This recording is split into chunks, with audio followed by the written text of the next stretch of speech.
Matemáticas segundo grado. Secuencia 1. Multiplicación y división de números decimales.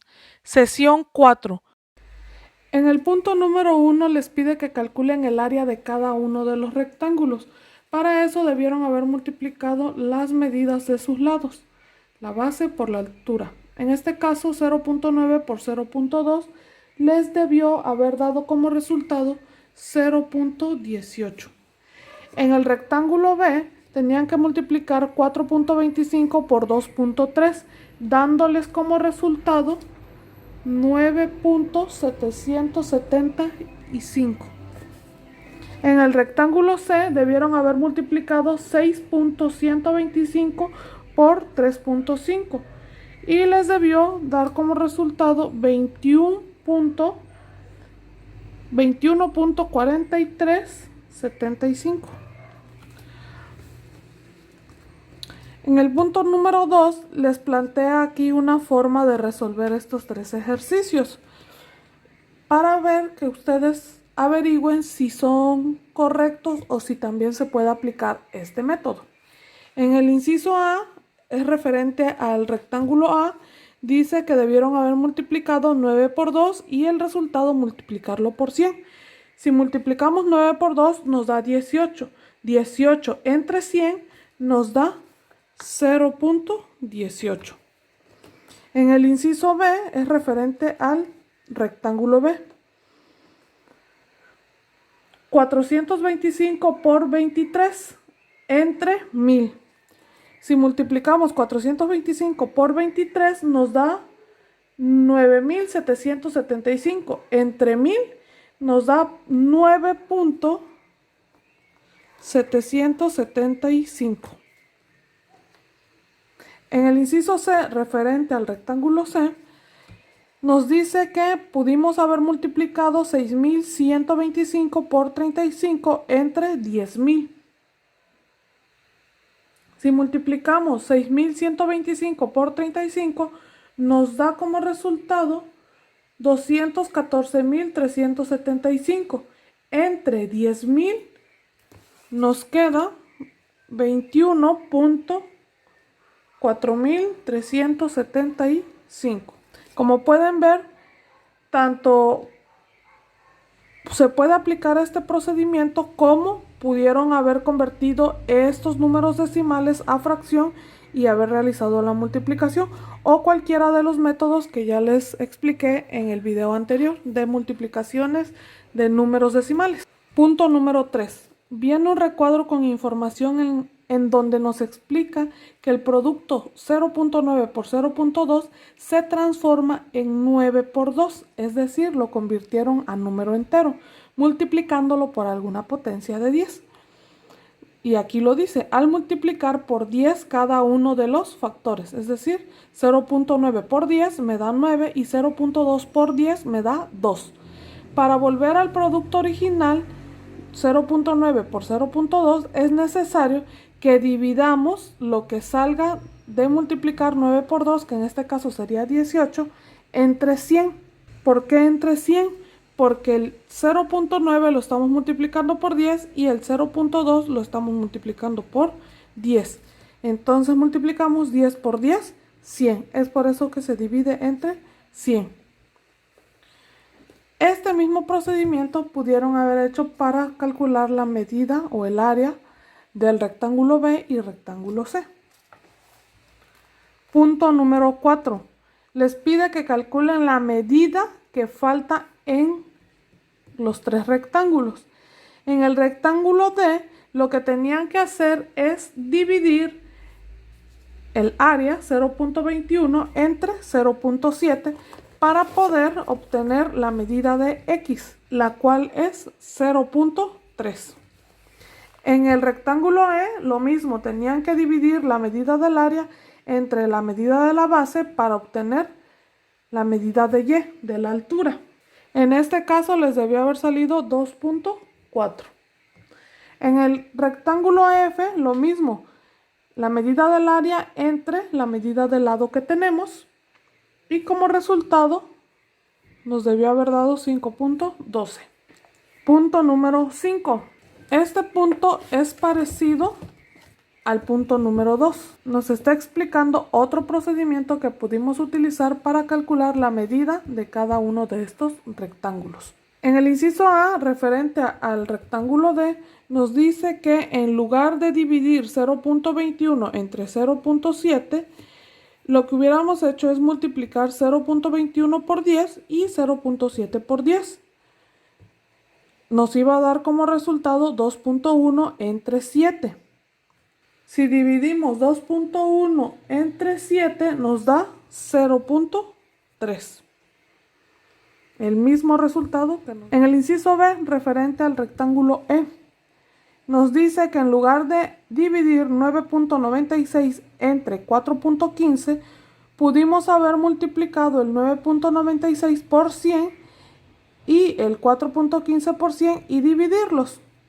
En este caso, si yo multiplico 9.96 por 100, me da como resultado 996. Y si yo multiplico 4.15 por 100, me da como resultado 415. Si divido 996 entre 415, obtengo 2.4, lo mismo que aquí arriba. Inciso C, referente al rectángulo F. En lugar de dividir 42.24 entre 8.25, lo que pudimos haber hecho fue multiplicar 42.24 por 100 y dividirlo a la multiplicación de 8.25 por 100. 42.24 por 100 me da 4.224. Y 8.25 por 100 me da 825.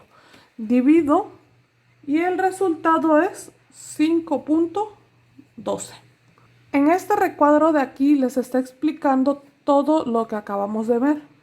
Nos dice que en una división, siempre que uno multiplique el primer número que está uno dividiendo y el segundo número que uno está dividiendo por el mismo número, no afecta. Es por eso que podemos multiplicar el primer número, como aquí miren, 15 entre de 3 nos da 5. Es lo mismo que si yo multiplico el 15 por 4 y el 3 por 4. Me va a dar 60 entre 12. Si yo divido 60 entre 12, me va a dar 5. Lo mismo que me dio aquí al principio. O bien puedo multiplicar el 15 por 10 dándome 150 y el 3 por 10 me va a dar 30. 150 entre 30 me da 5. Todo esto se puede traducir en una regla que aparece aquí en la parte de abajo. Siempre que yo divida un número A, el número que sea, entre el número B, cualquier otro número, puedo multiplicar ambos números por otro número que sea el mismo para los dos, en este caso n para los dos, y me va a seguir dando el mismo resultado. En el punto número 6 tenían que resolver estas operaciones. Como se pudieron dar cuenta, la secuencia 4 es el repaso de todo lo que estuvimos viendo en la secuencia 1, desde la sesión 1, la sesión 2 y la sesión 3. Entonces, aquí tenían que aplicar lo que ya aprendieron. En resumen, lo que vimos fue que cuando multiplicamos un número entero,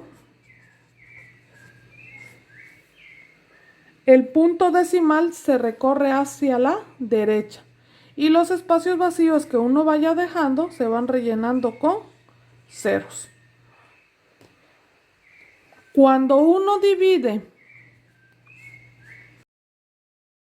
entre un número entero, el punto decimal se recorre hacia la izquierda. Y lo mismo sucede aquí.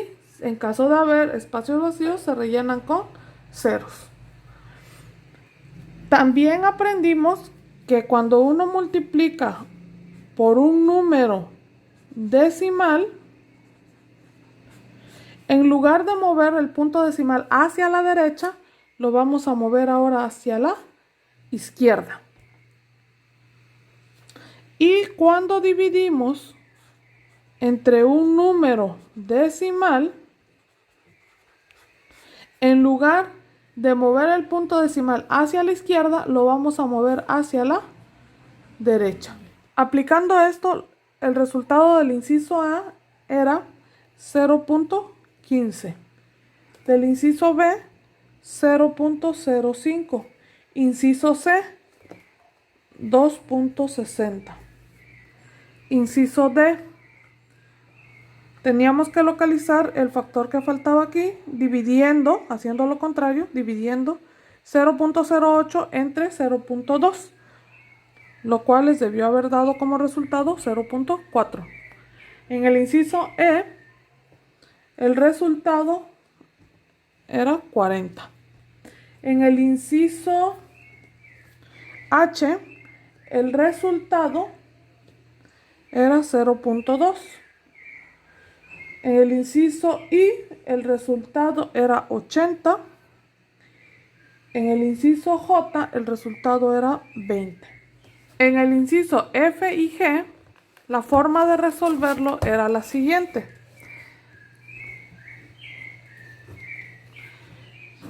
Necesitan encontrar dos factores que al multiplicarse les dé como resultado 0.08.